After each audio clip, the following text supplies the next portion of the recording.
समाजा टिकविले महाशिकांताचे गुणरसिकत्व उकलिले लसित रसे तरतरविला श्री भागवत तया ज्ञानी शांती विमलमती वंदन करो।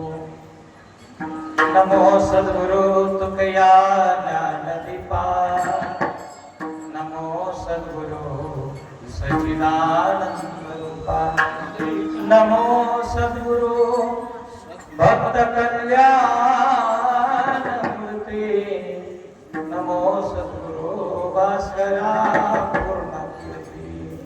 प्रथम ही गुरु को शीश नवा,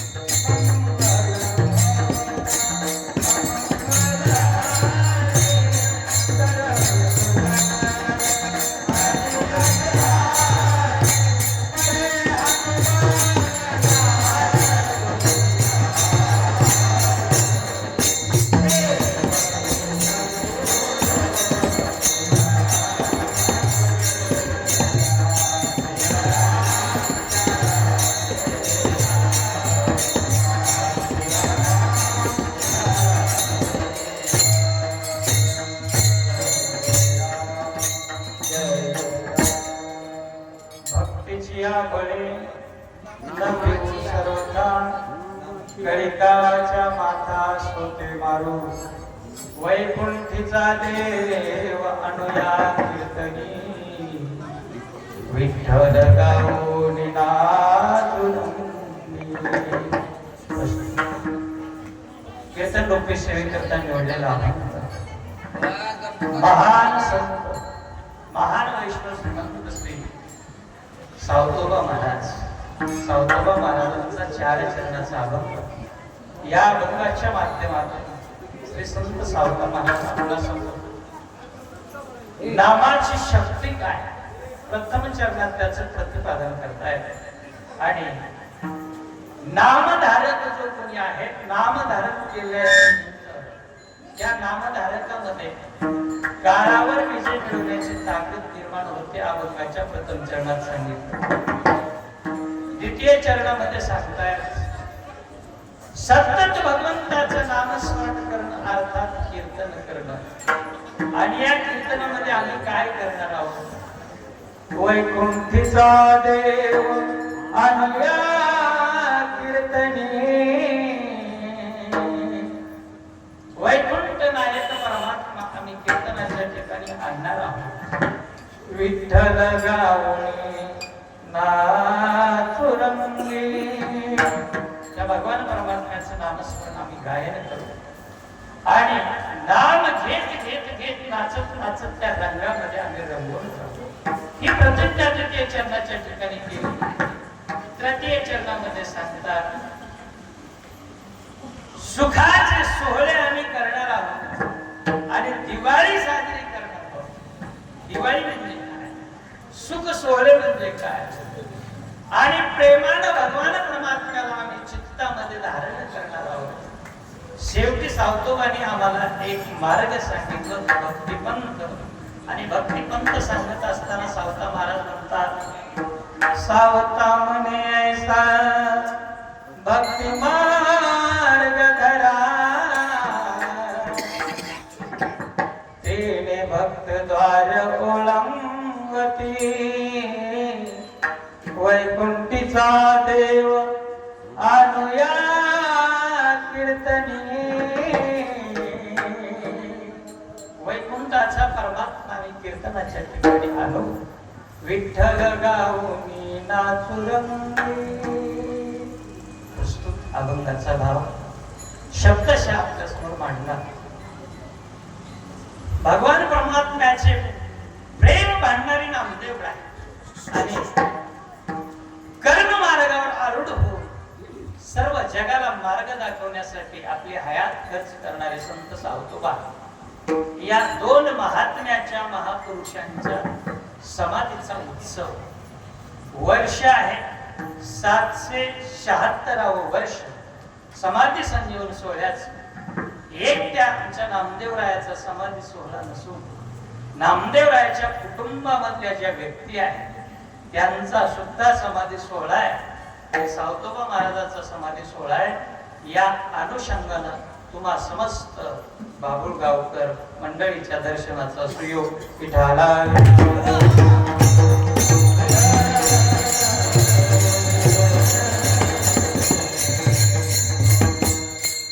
समस्त गुणीजन मंडळी, वादक दोन्ही जनार्दन महाराज, लिंगे महाराज, गायक मंडळी, आपल्या पश्चिम महाराष्ट्रामध्ये ही विदर्भातून आलेली देव, वाशिम जिल्हा, वाशिम जिल्ह्यामधून आलेली ही दोन रत्न आहेत, गोड गळ्याचे धनी. या दोघांच्या चरणारविंदी नमस्कार. सर्व श्रोत्यांना वंदन.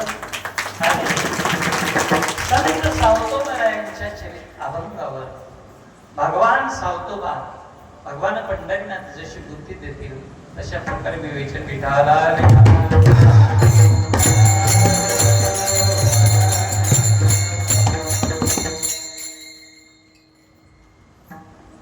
नामाचिया बळे न भिऊ सर्वथा, नामाचिया बळे न भिऊ सर्वथा, गळी काळाच्या माथा सोटे मारू. संत श्रेष्ठ नामदेवराय आणि सावतोबा महाराज यांच्या समाधीचा उत्सव आहे. नामदेवरायाचा थोडासा विचार केला तर आपल्या लक्षात येईल. नामदेवराय भगवान परमात्म्याकडे मागणी मागत असताना नामदेवरायाची मागणी आहे. नामदेवराय म्हणतात, पंढरीनाथा,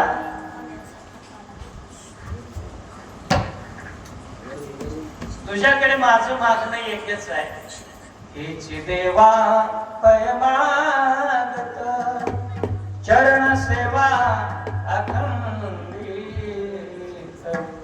वास द्यावा पंढरीचा, सदा संग हरिदासांचा, जन्म हो का बलते आती, तरी मी न चुको हरी भक्ती. माझा कोणत्याही जातीमध्ये जन्म होऊ दे परमात्मा, पण मला माझं जे मागणं आहे ना, तुमच्या चरणाची सेवा मला घडली पाहिजे. चरण सेवेमध्ये खूप मोठं सुख आहे. इथं जातीपातीचा विचार केला नाही आणि साधू संत जातीपातीचा कधीच बंधनामध्ये अडकून पडत नसतात. महाराज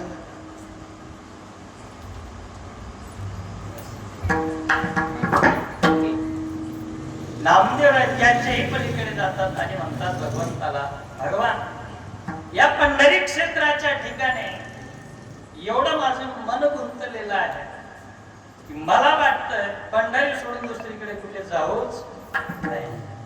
भलेही कोणत्याही जातीमध्ये जन्माला घाला मला, मनुष्य करीशी तरी भक्तीचे निमिषे, तुझे दारी वसे ऐसे करी.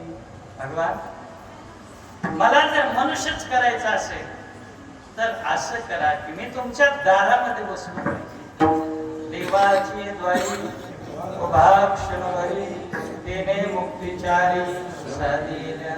तुमच्या दारामध्ये मी बसलो पाहिजे. याच्या पलीकडे जर तुमच्या मनामध्ये मला मनुष्यच करायचं नसेल, तुझी लायकी दगडाची आहे असं जर तुम्हाला वाटत असेल, नाही, त्याच्या पलीकडे म्हणतात तू कुत्र्याच्या वंशामध्ये, कुत्र्याच्या ओळीमध्ये जर जाणार असशील तर काही हरकत नाही भगवान, पण एक गोष्ट करा, श्वान करीशी तरी उच्चिष्टाचे निमिषे, तुझे द्वारी वसे ऐसे करी. बरं नाही, एखाद्या वनस्पतीच्या योनीमध्ये मला घालायचं असेल, झाड बनवायचं असेल, झाड करीशी तरी तुळशीचे निमिषे, तुझे द्वारी वसे ऐसे करी.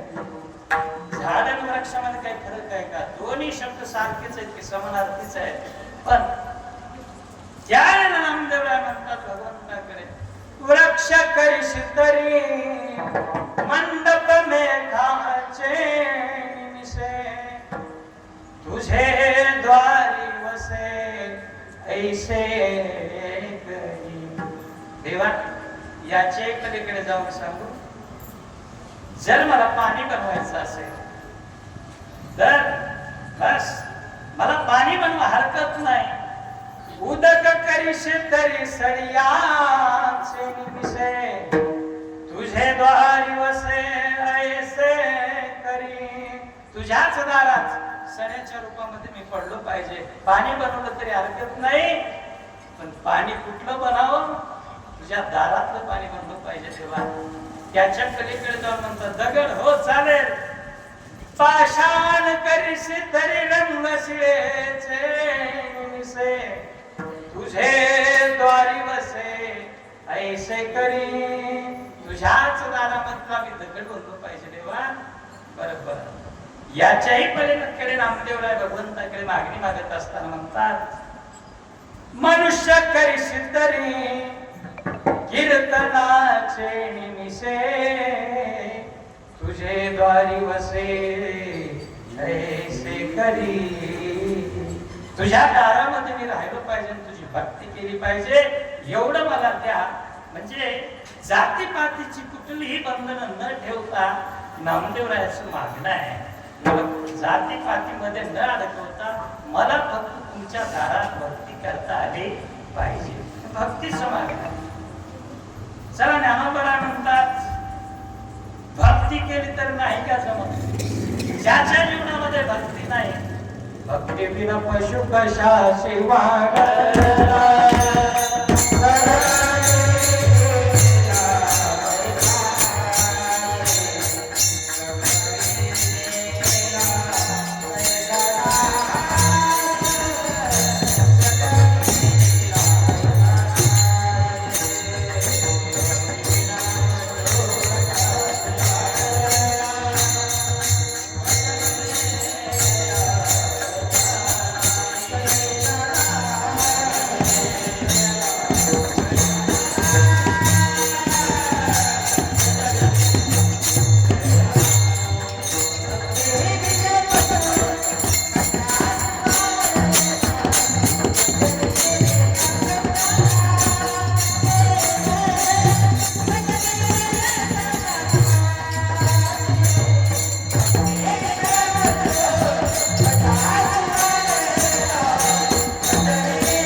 कशाशी वाढला सटविलेला कैसा नाही. जर भक्तीच नसेल त्याच्या जीवनामध्ये लहानपणीच तो जायला पाहिजे होता. पण माऊलींचं म्हणणं आहे, माऊली म्हणतात नाही ज्याशी भक्ती तो पतित भक्त हरीशी न भजत दैवत.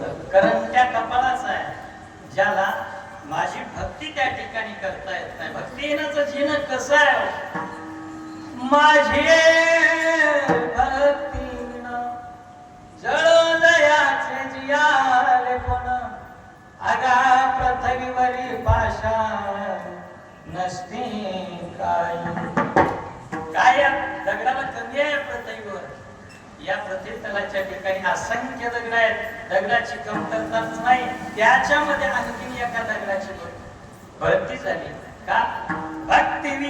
भक्ती नसेल तर त्याचं जीवन दगडाचं आहे. चला ज्ञानोबा म्हणतात ज्याच्या जीवनात भक्ती नाही ना त्याचं जीवन कसं आहे? निंब निंबोळ्या मोडून आला कावळ्याशीच सुकाळू झाला तैसा भक्तीनं वाढला दोषाची लागी. निंब निंबोळ्या मोडून आला. उन्हाळ्याच्या दिवसामध्ये निंबाचं झाड बहरून आलं आणि बहरून आल्याच्या नंतर पोपटाला आनंद का? अजिबात नाही. कुणाला आनंद होतो? कावळ्यांना तो कावळे अशीच सुकाळू झाला तैसा भक्तीहीन वाढीनला दोषाची लागे. दोषासाठीच त्याचं जीवन आहे. कुणाचं? भक्तिहीनाचं. असं जर भक्तिहीनाचं जीवन असेल तर ते जीवन व्यर्थच आहे. आणि म्हणून जातीपातीच्या बंधनाच्या पलीकडे जाऊन साधू संत म्हणले की जातपात आम्ही पाहतच नाही. तुकोबराय म्हणतात, तुका म्हणे याती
संत कबीरजीचं म्हणणं आहे, याती न पूछो साधु की पूछ लीजिए ज्ञान,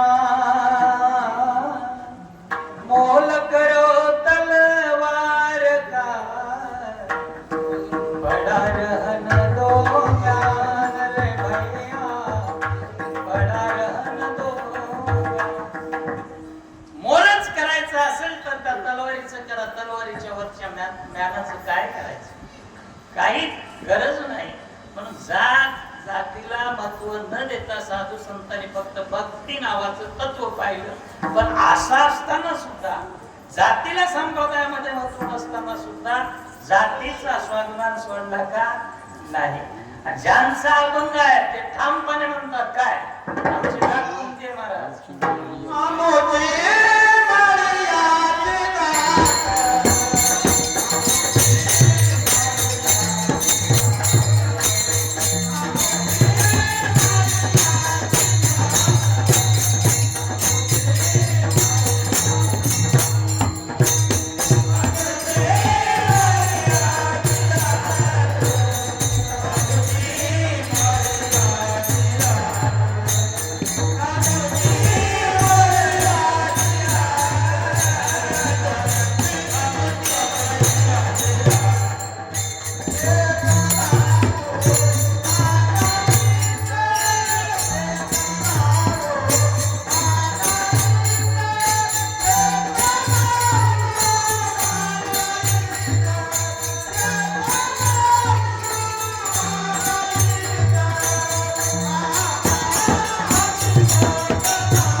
स्वाभिमान दृढ धरणारे सावतोबा महाराज.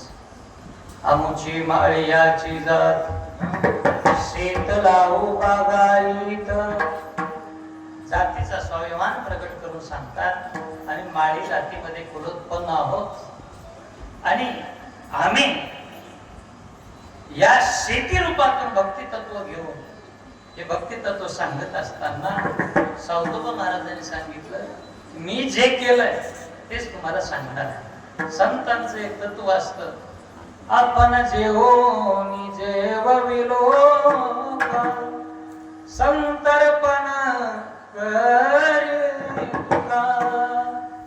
आपण जे खायचं ते इतरांना वाटायचं, हा संतांचा वाणा असल्यामुळे मी जी भक्ती केली आहे तीच भक्ती तुम्हाला सांगतो. कारण मार्ग दावून गेले आधी दयानिधी संत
मार्ग दावून गेली आधी दयानिधी संत ते घेण्याची पंथे चालू जाता न पडे गुंता कुठे काही.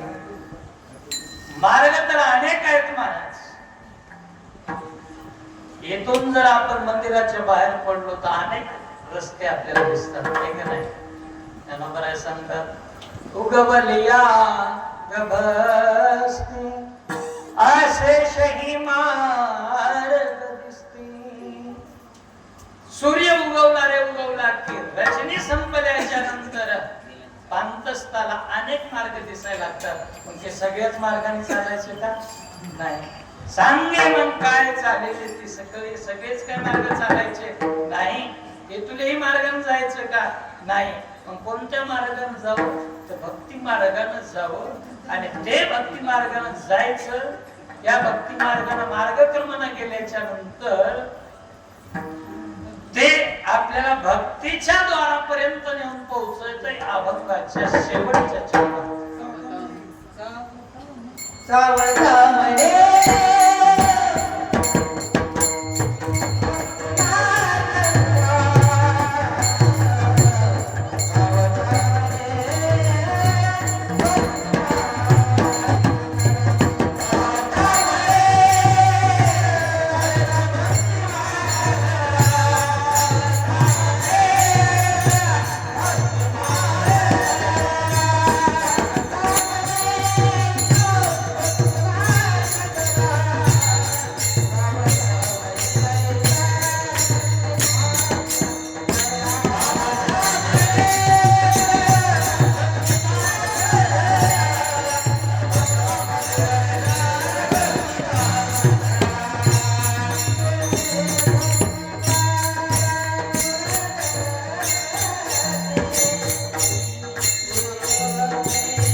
माहिती सांगत असताना सावतोबा महाराज म्हणतो, सावता म्हणे ऐसा भक्ती मार्ग धरा तेने भक्तद्वार ओळंगती. असा काही भक्तीचा मार्ग तुम्ही धारण करा, त्या मार्गावर आरूढ त्या मार्गाचे तुम्ही पांथिक बना. त्या मार्गाने चालत गेल्याच्या नंतर भक्तीच तुम्हाला देवाच्या द्वारापर्यंत नेऊन पोहोच करते. त्या भक्तीचा तुम्ही अवलंब करा. अशी कोणती भक्ती आहे, कोणते साधन आहे, कोणतं बळ आहे की जे आम्हाला भगवंताच्या दारात घेऊन पोहोचते. महाराज अभंगाच्या पहिल्या